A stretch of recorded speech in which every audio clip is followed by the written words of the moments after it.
Please, take me back, he begged years later, shivering in the rain outside my new home.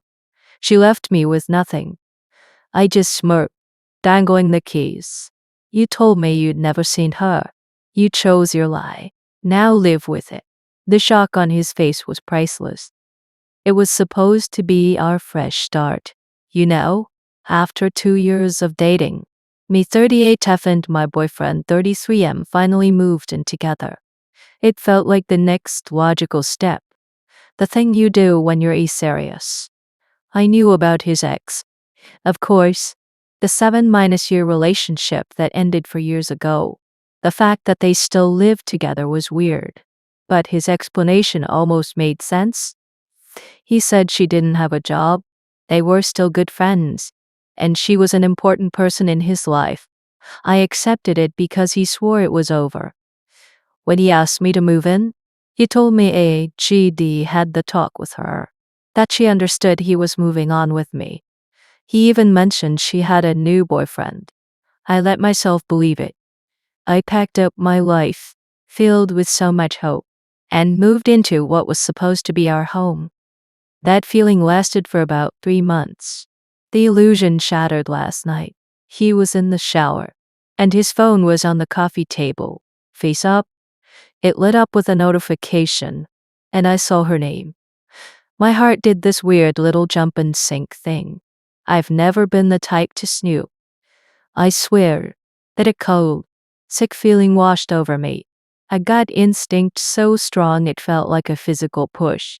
Before I could even think it through, I had his phone in my hand. The first thing I saw was the nickname he called her. A cutesy, stupid name that was clearly theirs.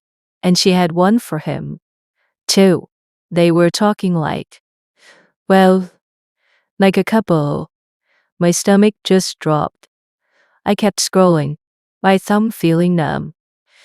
It was like watching a car crash in slow motion. He was updating her on her life. He complained to her that I wasn't as tidy as HED like, that I left my stuff around. This, from the man who looks me in the eye and says, "Babe, it's okay. Don't worry about it." Whenever I apologize for a little mess. And then it got worse. He mentioned our sex life, or rather, the lack of it. The words blurred on the screen. He was discussing the most intimate, private part of our relationship with the one person he shouldn't be.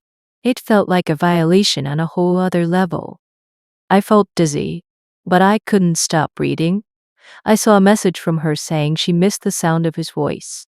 His reply, that he missed hers too, and he wished he could call her more than just the once a week he manages when he goes into the office. The casualness of it was chilling. This wasn't a 1-time thing. It was a routine. And then, I found it, the final meal in the coffin, a conversation from last week, confirming their dinner plans. He had told me he was going out with co-workers. I remember him coming home, smelling of wine, talking about how boring his boss was. He had lied so easily, so perfectly, right to my face. My hands were shaking. I put the phone back on the table, exactly as I'd found it. Just as the shower turned off, in that moment, our brand new apartment, the one I had been so excited to decorate, suddenly felt cold and unfamiliar, like a stranger's house. I wasn't his partner.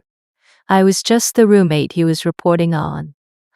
What am I even supposed to do with this? How do you confront a truth that the other person is determined to hide? For a few days, I lived with the poison.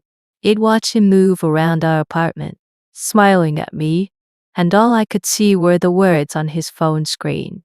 The weight of his lies was suffocating, and I knew I couldn't carry it for much longer. I finally decided to talk to him.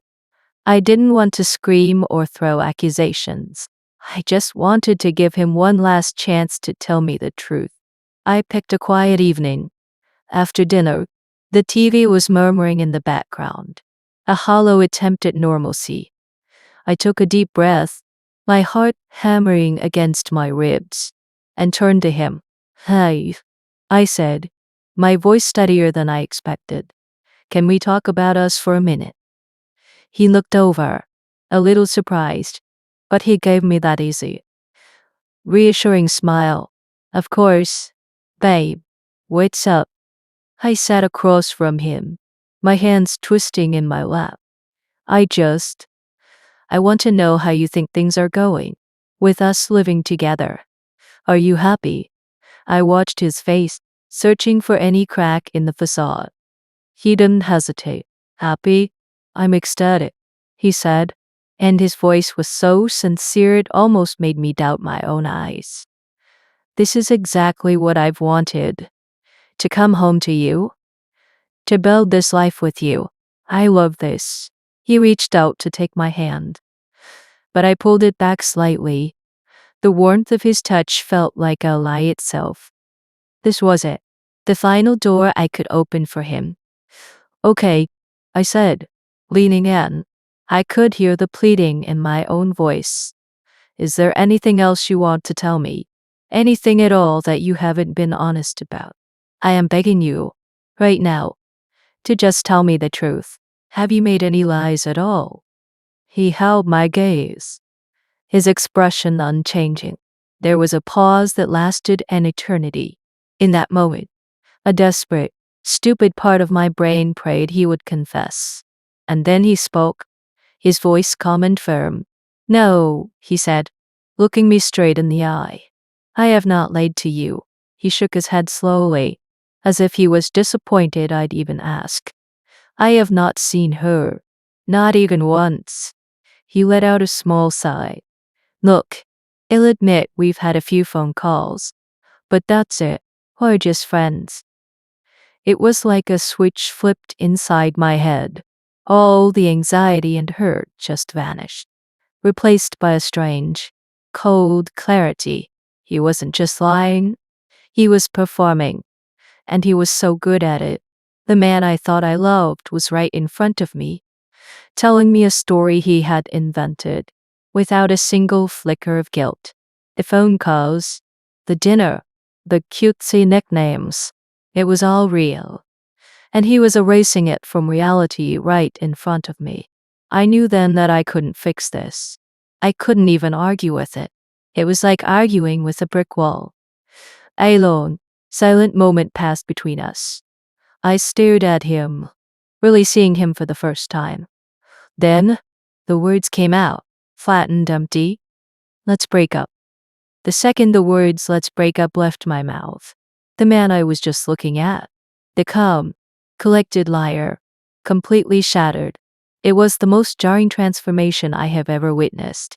His face crumpled, and a sound came out of his throat. A real, choked sob that seemed to tear through the quiet apartment. He lunged forward from the couch, grabbing my hands, his grip desperate. He started crying, not just a few tears, but ugly, gasping sobs, begging me, no, please, don't say that. Please don't leave me.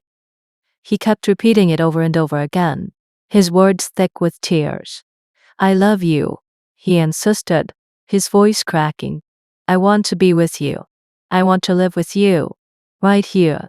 Please don't do this. It was such a dramatic, passionate display that for a split second, I felt a wave of dizzying confusion. How could this person, who just lied to my face without blinking, be the same person falling apart at my feet? It made no sense. It was like my brain had two completely different pictures of him, and I couldn't make them fit together. That conversation ended with no resolution, just his promises in my stunned silence. And in the days since, he has become a different person. He's constantly touching me, holding me, kissing me. If I'm at the kitchen counter, he'll wrap his arms around me from behind. If we're on the couch, he pulls my head onto his chest. HES doing all these little nice things, making my coffee exactly how I like it in the morning, insisting we order from my favorite restaurant, telling me how much he loves me at random moments throughout the day. It's a relentless flood of affection. But it doesn't feel comforting. It feels like a tactic. Every kiss feels like an attempt to erase the truth. Every hug a way to hold me in place so I can't walk away. I feel like I'm going crazy, experiencing a constant, violent emotional whiplash. 1 minute, I remember the cold dread of reading those messages and the icy calm of his lies. The next, I have this weeping, desperate man in front of me, swearing that I'm the only one he wants. This is why I'm here, writing this all out, because my own head is a mess. I keep asking myself the same questions, over and over. Why is he fighting so hard for me now? If he misses his ex so much that he needs to meet her in secret and talk to her in their cutesy language, why not just let me go and go back to her? Why put on this huge, heartbreaking performance? I don't know it's real and it's a lie anymore. A part of me feels for the crying man who says he loves me, but the other, colder part of me knows he lied without a shred of remorse. So read it. I'm begging you for clarity. Should I leave? Or should I actually give him another chance?